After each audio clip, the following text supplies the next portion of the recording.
सकते हैं, लेकिन आप ये जो मैसेज डाल रहे हो ना कि बीजेपी की कार्यकाल में ना तो जवान सेफ है ना ये है। सर मेरी पोस्टिंग 2006 में J&K में थी, कुपवाड़ा में। वहाँ पे बॉर्डर पे एक रूल था, no first fire no more than 11 NM, यानी कि जब तक पाकिस्तान की तरफ से एक भी फायर नहीं आ जाता तुम कोई फायर नहीं करोगे।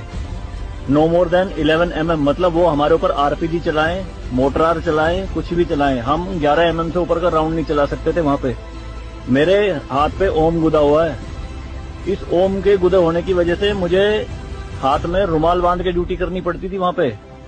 अगर उनको ओम दिख गया ना तो छोटे छोटे बच्चे पत्थर मारना शुरू कर देते थे। और सर श्रीनगर के लाल चौक पे 26 जनवरी के दिन बहुत बड़ा तिरंगा बिछा के जिंदी गाय काटी थी, जिंदी, और जिंदी की खाल उतारी थी सबके सामने, पूरी सेना के सामने यूनिट खड़ी थी वहाँ पे पूरी, और चक्कू लहरा के खूब बोलते थे, क्यों भाई हिंदुस्तानी कुत्तों, तुम्हारी माँ है ना ये, देखो क्या हाल करेंगे इसका हम। भाई कुछ नहीं उखाड़ सकते थे उनका। क्यों? क्योंकि सेंट्रल में गवर्नमेंट गंडवी थी, नपुंसक गवर्नमेंट थी। हमारे सर पे चौकी बना ली थी उन्होंने, जो LAC है ना, LOC, उस पे बिल्कुल वहीं 50 मीटर के दायरे में। और रात में बड़े बड़े स्पीकर पे माइक पे बोलते थे पाकिस्तानी रेंजर्स, अरे अपनी बहनों के एक रात के लिए हमें दे दो, क्या हुआ हिंदुस्तानी नपुंसको, चलाओ गोली।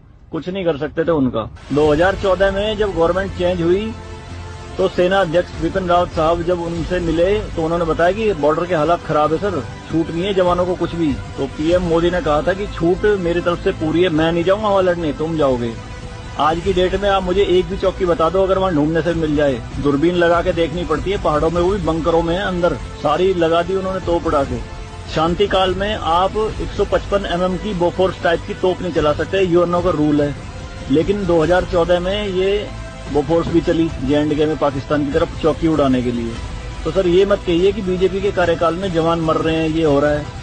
सर सेना के जो हाथ खुले हैं ना वो बीजेपी के कार्यकाल में खुले हैं। मैं इसका जीता जागता प्रत्यक्ष आपके सामने बैठा।